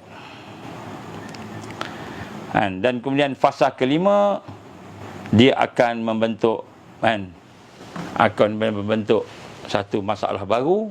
Orang tak tahan, orang mengamuk, maka mereka akan stimulate chaos, huru-hara, dan kemudian dia akan membentuk huru-hara, dan kemudian dia akan melaksanakan undang-undang tentera. Macam mana dia nak melakukan ini? Tuan-tuan, kita ingat, kita yang ikut tadi dah ambil dos 1, dos 2, dos 3, dos 4, dos 5 masa hidup, ambil ikut tadi. Kita ingat kita dah okey dah. Rupanya tak. Dia akan exploit lagi. Dia akan gunakan lagi. Satu, ke pengurangan makanan. Makanan akan kurang, barang-barang baik, barang-barang akan kurang. Maka daripada barang-barang yang kurang, makanan yang kurang tadi, maka mereka akan mula memberi tekanan-tekanan sehingga factory, kilang-kilang, kedai-kedai tutup. Kemudian number orang yang menganggur bertambah-tambah, explode. Kemudian mereka akan minta lagi, dosis akan tambah lagi, dosis lagi, dan kemudian kita akan melihat ramai orang-orang akan meninggal dunia, terutamanya old man, orang-orang tua. Dan sehinggalah sampai akhirnya mereka akan impose digital identity. Semua orang wajib ada digital identity. Jadi IC kita tu dia akan jadi digital identity. Dekat situlah ada tarikh lahir kita, kita nak lesen pun kena ada digital identity, kita nak insurance health pun ada digital identity semua. Maka akhirnya maka mereka akan menegakkan martial law. Martial law. Jadi ini peringkat seterusnya. Martial law menggunakan apa nama kita panggil tadi, undang-undang tentera. Undang-undang tentera untuk establish apa dia? Untuk establish Great Reset. Ini fasa kedua, digital control. Fasa kedua. Fasa kedua ni maknanya dia dah paksa dah. Dah jadi undang-undang negara dah, tak boleh buat apa dah masa tu. Kemudian sampailah kepada fasa yang keenam, mereka akan kontrol kehidupan kita. Pada masa itulah mereka menawarkan, ni semua orang tak ada kerja dah, semua orang dah tak ada kerja, semua orang dah tak ada duit dah, semua orang dah tak ada apa-apa nak dapat, makan sebagainya. Maka dia menawarkan untuk melupuskan hutang dan menghapuskan ringgit Malaysia ataupun fiat money. Semua akan duduk di bawah complete digital. Tidak ada langsung ekonomi yang berbentuk fiat money ataupun dinar dan dirham. Tak ada. Dinar dirham akan jadi satu kesalahan. Fiat money akan jadi tidak berharga. Dan di sinilah mereka akan menguasai seluruh ekonomi. Dan bila dia mengaku menguasai seluruh ekonomi, dia akan menguasai setiap pergerakan kita. Setiap pergerakan kita. Kita keluar masuk beli apa sebagainya, kita akan duduk di bawah dia 100%. Ini fasa ke-6. Fasa ke-6. Fasa ke-7, mereka akan membina a new belief system. New belief system. Satu kepercayaan agama yang baru. Dipanggil One World Religion, ataupun sebelum ni disebut New Age Religion. New Age Religion. New Age Religion. Agama baru dunia. Jadi mereka akan memaksa pula belief system. Belief system dia akan paksa, akan satu sama sekali. Ini dah pecah ni. Hak ni dah pecah ni. Dua hemat ni. Dua hemat ni sampai sini ni. Fasa 7 ni. Fasa 7 ni. Jadi fasa 7 ni maknanya apa? Maknanya orang beriman, dia akan beriman, tak ada sikit pun nifak. Orang yang munafik akan munafik, tidak sikit pun ada iman. Ini fasa ke-7. Tapi fasa ke-7 ni tak lama dah. Yang saya cakap tadi tu dah berlaku dah sebahagian besarnya. Fasa ke-7. Selepas daripada dia menguasai belief system, keyakinan tadi, maka dia akan menguasai seluruh kan? Mental kita, fizikal kita dan hati kita. Kan? Nampak Mula-mula dia sentuhi fizikal tadi kan. Lepas tu mental kan. Lepas tu hati. Bila dah kita kuasai semua ni, maknanya diri kita telah di reset, great reset semua. Hidup kita ni kan, mental kita, fizikal kita, mental kita dan hati kita dikuasai sepenuhnya. Dan pada masa itu kerajaan sultan habis dah, tak ada. Sultan pun tak ada dah. Tuan-tuan perempuan kan, kita ingat sultan okey, tak kena, tak, sultan pun kena, akan kena juga. Dia adalah beberapa orang akan hidup elite group, tapi tak lama dah. Selepas daripada 7 ni, tuan-tuan, mungkin fasa ke-7 ni, selepas fasa ke-7 ni, insya-Allah akan ada penyelesaian yang terbaik sekali. Apa penyelesaian terbaik? Iaitu kebangkitan Islam. Sebab fasa ke-7 ni, dia nak menghabiskan iman manusia. Dia nak menghabiskan al-iman. Nabi kata apa? La tazalu ta'ifah min ummati zahirina 'alal haqq. Kan? Akan sentiasa ada di kalangan umat aku, kan, iaitu kelompok ta'ifah yang akan menang bersama dengan al-haq. Akan menang bersama al-haq. Ni fasa ke-7 ni, ni fasa di mana Islam akan bangkit. Pada masa tu dah berpecah, dah berperang lah ni. Sama-sama kita ni dah semua masing-masing dah. Bukan setakat tuduh anti-vaksin ke tak, tuduh sesat. Sesat tu sesat, kan, kafir, kan. Dan kita pun terpisah-pisah dah. Terpisah-pisah dah. Sampai peringkat tu, maka nak bersatu ni susah sangat. Susah sangat. Ini fasa ke-7, Great Reset. Bila fasa ke-7 dia berlaku, tuan-tuan, apa berlaku? Maka kebangkitan. InsyaAllah kebangkitan. Bila berlaku tu, wallahualam, kita pun tak tahu. Tapi nak sebut tak lama, dekat dah. Dekat dah. InsyaAllah. Dan esok kita akan sambung lagi berkenaan dengan fasa ke-7. Fasa ke-7. Jadi fasa ke-7 ni sebenarnya ialah fasa kebangkitan. Tapi sebelum fasa ke-7, kita nak tengok apa yang kita kena buat dulu. Jadi insya-Allah, mudah-mudahan Allah izinkan kita, kalau ada kesempatan besok malam lah, kalau ada kesempatan saya ingat mungkin saya ada meeting malam besok, tapi insya-Allah kalau ada kesempatan kita buat. Jadi insya-Allah, tuan-tuan, saya sebut sikit-sikit tadi sebenarnya adalah rentetan daripada perkara yang mereka telah pun buat dan sebahagiannya akan buat. Saya tak detailkan sangat, saya cuma sebut secara umum saja. Kalau kita nak sebut detail, nanti kena jumpalah kot, kena satu tempat yang khas. Data dan fakta ni semua ada, insya-Allah. Jadi itulah sikit sebanyak, tuan-tuan dan puan, mudah-mudahan Allah ampunkan dosa kita, kelemahan kita. Kita nak kena prepare daripada sekarang. Jangan tunggu pasal 7 baru nak bangkit. Kebangkitan kena mula daripada sekarang. Solusinya kena mula daripada sekarang. Kalau kita tak mula sekarang, kita tewas. Kenapa? Kerana mungkin pasal 6 tu, kan, pemaksaan tadi tentera tu, kita dah kena dah ikut dia 100%, kecuali mereka yang Allah selamatkan.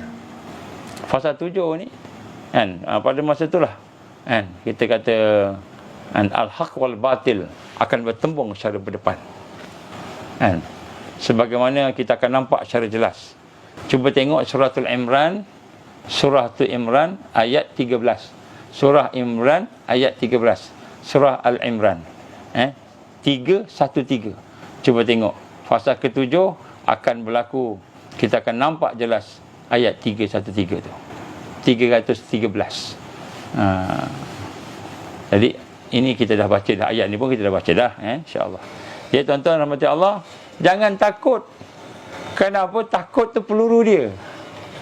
Saya sebut ni bukan nak menakut-nakutkan, bukan.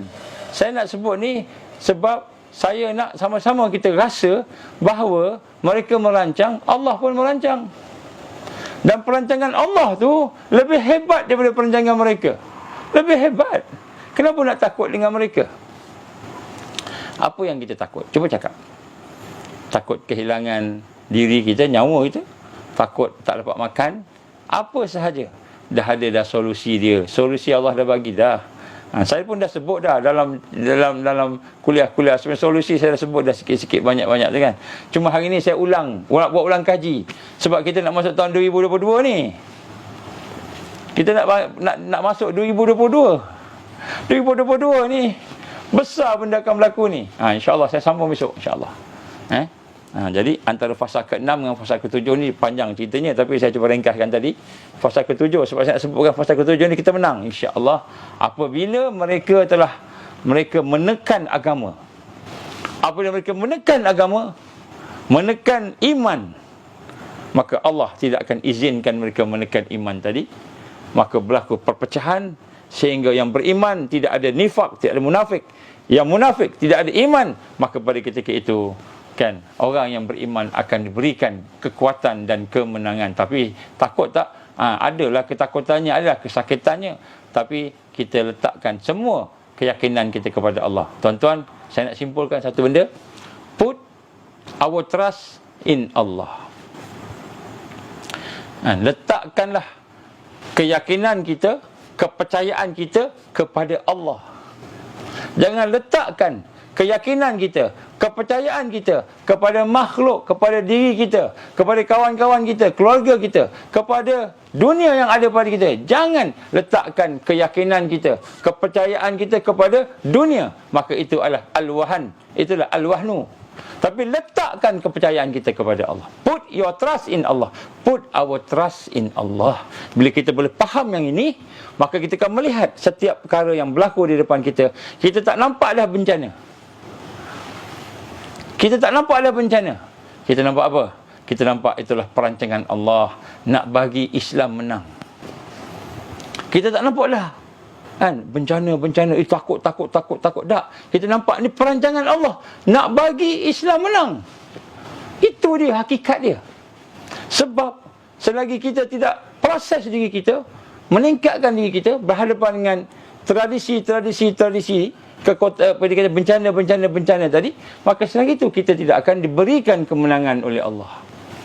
Jadi bila melihat bencana ni bukan menakutkan, tapi kita melihat ini satu jalan, satu cara, satu wasilah, satu peringkat Allah nak bagi menang kepada umat Islam dengan kemenangan yang cemerlang, kemenangan yang gemilang terbilang. Kita pinjam perkataan Perdana Menteri kita yang dulu, Abdullah Badawi, cemerlang, gemilang, terbilang kan.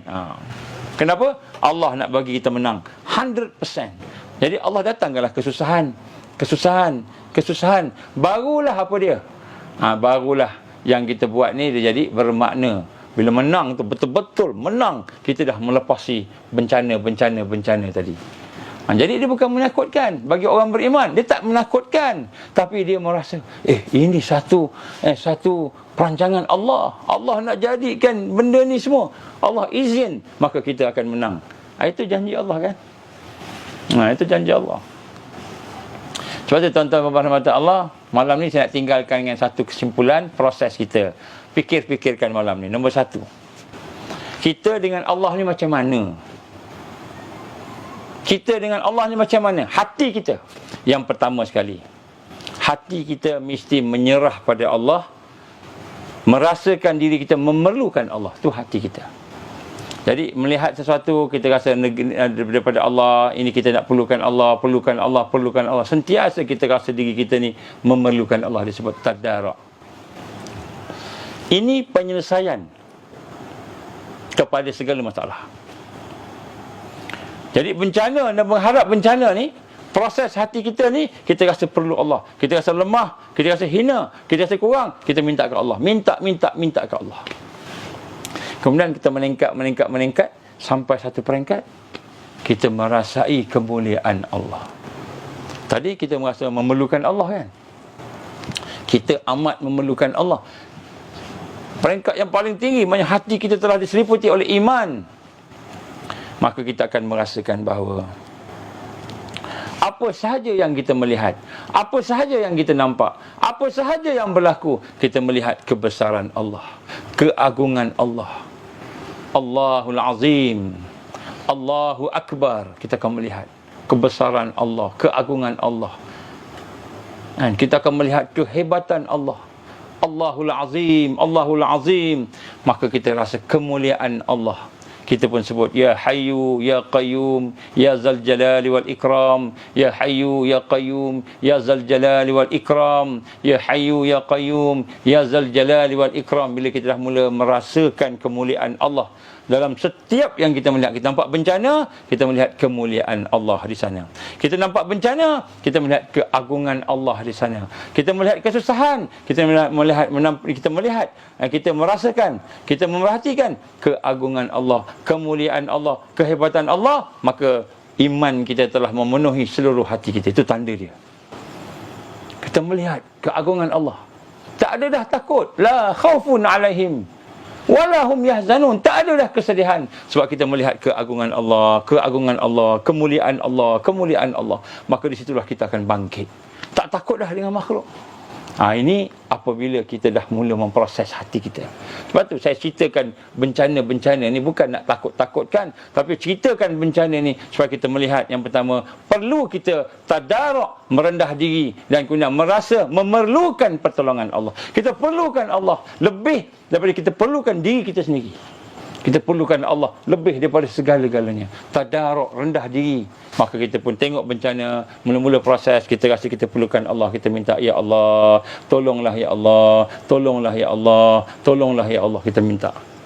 Kemudian bila kita proses, hati kita meningkat, mengenal Allah, akhirnya kita akan rasa Allahul Azim, Allah yang maha agung, Allahu Akbar, Allah yang maha besar. Kita melihat segalanya itu adalah merupakan kemuliaan Allah. Allahul Karim, Allah yang maha mulia. Kita akan nampak kebesaran Allah, keagungan Allah. Maka ketika itulah Allah akan memberikan kemuliaan kepada hamba-Nya yang merasai, yang melihat kemuliaan Allah tadi. Allah akan bagi kemuliaan. Apa kemuliaan? Allah akan bagi karamahnya, Allah akan bagi ma'unahnya, Allah akan bagi kemenangan dan kebangkitan.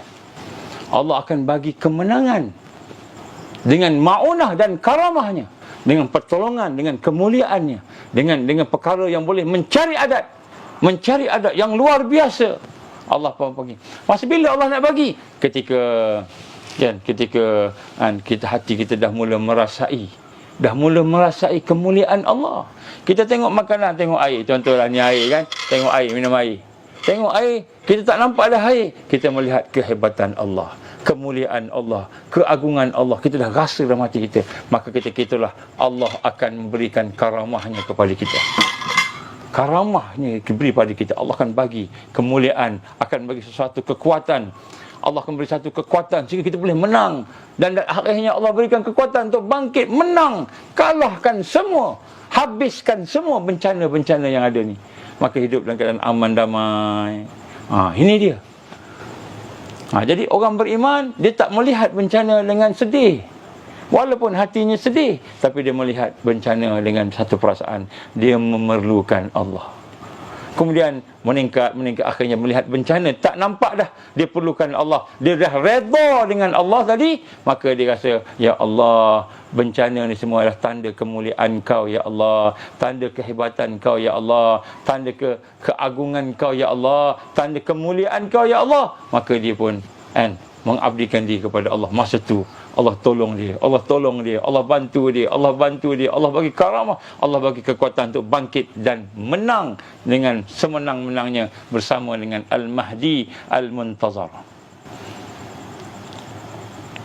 Jadi sebab itu tuan-tuan, apa yang saya sebut malam ni bukan menakutkan, tetapi menggembirakan, memberikan ketenangan.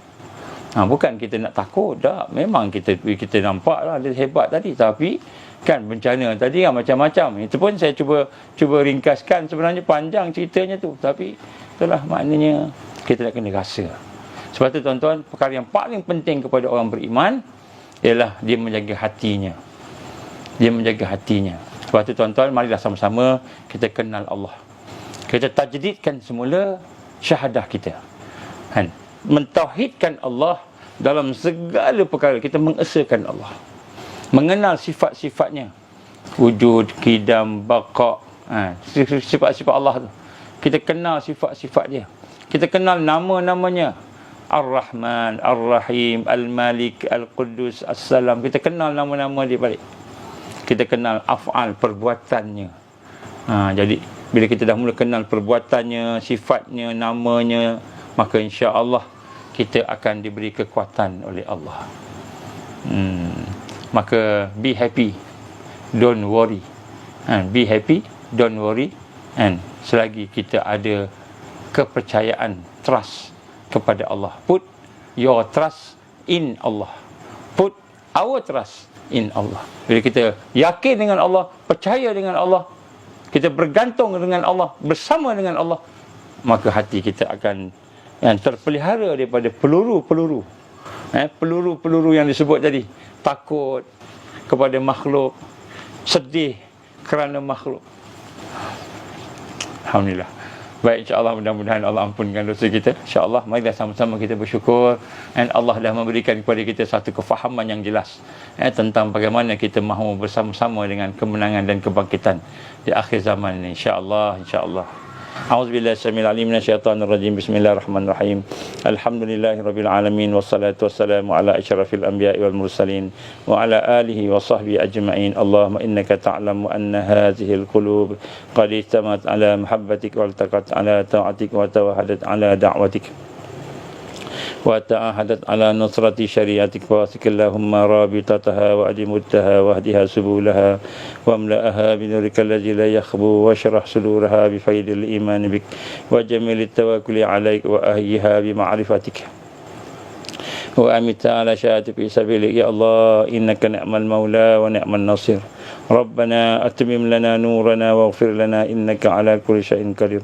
ربنا هب لنا من أزواجنا وذرياتنا قرة أعين واجعلنا للمتقين إماما. ربنا آتنا في الدنيا حسنة وفي الآخرة حسنة وقنا عذاب النار. وصلى الله على سيدنا محمد وعلى آله وصحبه وبارك وسلم. سبحان ربك رب العزة عما يصفون والسلام على المرسلين والحمد لله رب العالمين. سبحانك اللهم وبحمدك أشهد أن لا إله إلا أنت أستغفرك وأتوب إليك. بسم الله الرحمن الرحيم. والعصر إن الإنسان لفي خسر إلا الذين آمنوا وعملوا الصالحات وتواصوا بالحق وتواصوا بالصبر. Tuan-tuan, kita banyakkan bersyukur ke Allah. Allah bagi kita iman, Islam.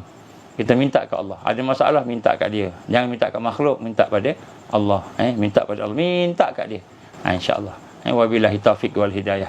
Assalamualaikum warahmatullahi wabarakatuh.